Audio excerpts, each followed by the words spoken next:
हमारा मसला ये है कि हमें इंडिया का बचा हुआ कचरा मिलता है कि पाकिस्तान एक कमजोर और नाकाम मुल्क है। इक़्तिदार के पीछे भागने वाले सियासतदान इक़्तिदार से जान छुड़ाते नजर आ रहे। इंतखाबात के बाद 10 दिन से ज्यादा अरसा गुजर जाने के बावजूद ये तय नहीं हो सका कि वजीर आजम कौन होगा। एक जमात दूसरे को, दूसरी जमात तीसरे को ऑफर करवा रही है, लेकिन वजीर आजम नामी ओहदे के लिए उम्मीदवार है कि मिलनी। ये नहीं कि ब्रांड पाकिस्तान चला नहीं है, आपने जो ब्रांड रखा है ये चल नहीं रहा। इसका नाम करें डेमोक्रेटिक पाकिस्तान और इसका जो ग्रीन कलर है इसको कर दें येलो। हमारा पड़ोसी मुल्क $150 billion export 250 billion dollar export करता है। हम मैक्सिमम 3 to 5 नहीं 3 लेस देन 3 लेस 3 करते हैं।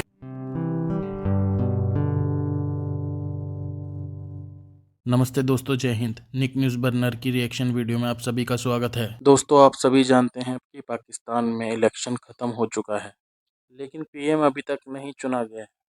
पीएम की कुर्सी पर कोई बैठने के लिए तैयार ही नहीं है।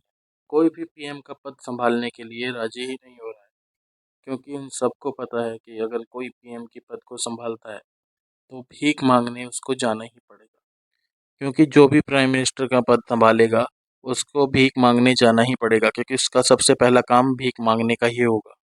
और दोस्तों, आसिम मुनीर भी यही चाहता है कि कोई आर्मी का पपेट आके पीएम का पद संभाले और उसके कंधों से जिम्मेदारी हटे। और दोस्तों, पाकिस्तानी मीडिया चर्चा कर रहा है कि भारत $250 बिलियन का एक्सपोर्ट करता है और पाकिस्तान सिर्फ $3 बिलियन का एक्सपोर्ट करता है। और साथ ही पाकिस्तानी मीडिया ये भी कह रहा है कि पाकिस्तान को अपने झंडे में से हरा रंग निकाल देना चाहिए। और पाकिस्तानी मीडिया ये भी कह रहा है कि हम ट्रेड क्या करेंगे, क्योंकि हमें सबसे कम ऑर्डर मिलता है। सही मायनों में तो यह है कि भारत का बचा हुआ कचरा हमें दिया जाता है। पाकिस्तानी मीडिया इसी बात पर चर्चा कर रहा है। तो चलते हैं आगे की वीडियो की तरफ। धन्यवाद। ये जो हमारे इदारे हैं, ख़ासतौर पे गवर्नमेंट, आप उसका पार्ट हैं, ये जो बात अभी एजाज ने कही वो उनको समझ भी आती है, वो इसमें कोई सिंसियरिटी भी है।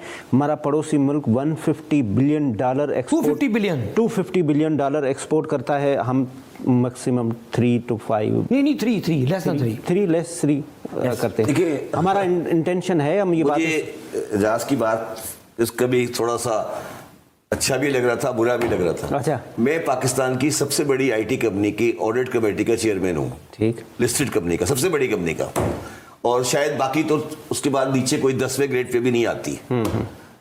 मेरा मसला ये है कि मुझे ऑर्डर लेते हुए परेशानी ये होती है, बड़ा ऑर्डर लेते हुए, कि उन लोगों को ये यकीन नहीं होता कि हम डिलीवरी कर सकेंगे because of our law order position. जब मैंने एक ऑर्डर ले लिया बड़ा, ओके, सपोज करें मैंने जी कंपनी का मैंने आईटी का सिस्टम ले लिया कि मैं करूंगा, तो जी मुझे इसलिए नहीं देती कि उन्हें पता नहीं कि पाकिस्तान में कल को बिजली चली जाए, कल को बंदे गायब हो जाए, कल को बंदा आईटी वाले जो बंदा है वो पॉलिटिकल डिसऑर्डर की वजह से दफ्तर नहीं आए। ये मैं आपको समझा रहा हूँ, ये बात आपको कोई नहीं कहेगा। हमें कौन सा ऑर्डर मिलता है? हमें वो मिलता है कि जो $10 वाला होता है उसका जो बचा हुआ कचरा होता है वो हमें मिलता है। अब तो आप कंक्लूड ये कर रहे हैं कि पहले स्टेबिलिटी लाए। समझो ना, तुम्हारा मसला ये है, तुम्हारा भी इनका भी, कि तुम्हें असली बात समझते हुए तुम्हारे चेहरा उतर जाता है। नहीं, ये मुश्किल तुम्हारा बात मसला ये है ना कि तुम्हें चाहिए कि तुम्हें अच्छी अच्छी कहानी सुनाता रहूं। ठीक है, मैं अच्छी अच्छी कहानी सुनाने में इंटरेस्टेड नहीं हूं, मैं हकीकत सुनाने में इंटरेस्टेड हूं। हमारा मसला ये है कि हमें इंडिया का बचा हुआ कचरा मिलता है। समझे मैं क्या कह रहा हूं? अच्छा, इसलिए कि उनको इनसे पूछे कि इस दफा डेवोस का कॉन्सेप्ट क्या था, what was the theme? Building trust.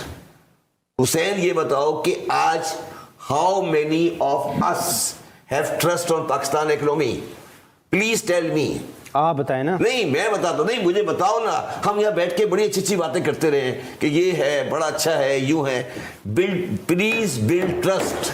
हमारा बार बार प्रॉब्लम ये हो रहा है ना कि हम अपनी कमजोरियों का या अपनी बैलेंस शीट नहीं बना रहे ना, कि पाकिस्तान एक कमजोर और नाकाम मुल्क है।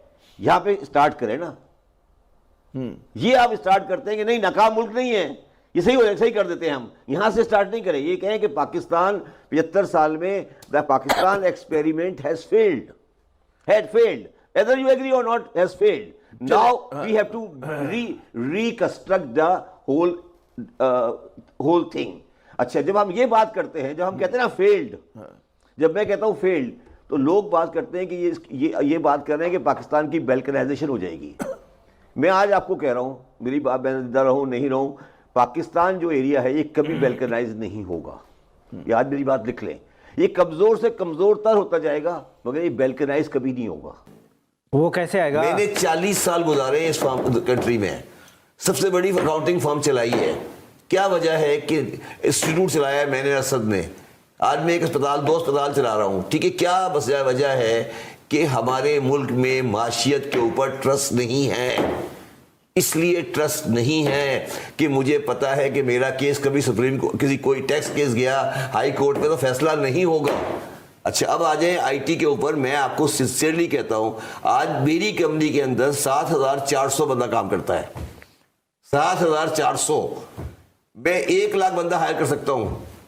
प्रॉब्लम मेरी जो है वो ये है कि मुझे कोई आज तक जिंदगी में एक्सपोर्ट, इंडिया में आपको ऐसी कंपनियों के लिए फ्री प्लॉट मिलते हैं कि वो इंस्टीट्यूट खोले।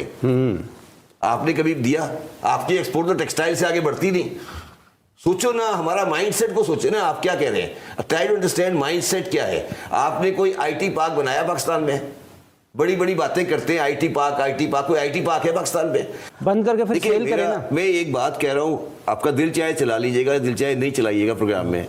जब कोई ब्रांड नहीं चलता ना, तो उसको मार्केटिंग कंपनी को देते हैं कि रीब्रांड कर दें।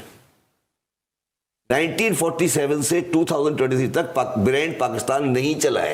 ये क्या बात? एक्सेप्ट कर लें, गलत नहीं। अच्छा, इसका रास्ता ये नहीं कि ब्रांड पाकिस्तान चला नहीं है, आपने जो ब्रांड रखा है ये चल नहीं रहा। इसका नाम करें डेमोक्रेटिक पाकिस्तान, और इसका जो ग्रीन कलर है इसको कर दें येलो, और कुछ नया रीब्रांडिंग करें। ये ब्रांड नहीं चल रहा है। तो Hussain, please try to understand. मैं को एंटी पाकिस्तान बात नहीं कर रहा हूं, मैं ये समझा रहा हूं कि एक ब्रांड नहीं चल रहा ना, जब आप ब्रांड नहीं चल रहा तो उसको रीडिजाइन करने में कोई हरज नहीं है। आप और मैं बातें करते रहेंगे, मैं मर जाऊंगा, आप भी रहेंगे। मेरी बात आज अगर आप चलाएंगे कभी रिकॉर्ड में, याद रखिएगा कि ये ब्रांड नहीं चल सकता इस फॉर्म में, इसकी रीब्रांडिंग की जरूरत है। ये सारी बातें जो कर रहे हैं ना, ये विद ऑल ड्यू रिस्पेक्ट ये थ्योरेटिकल है।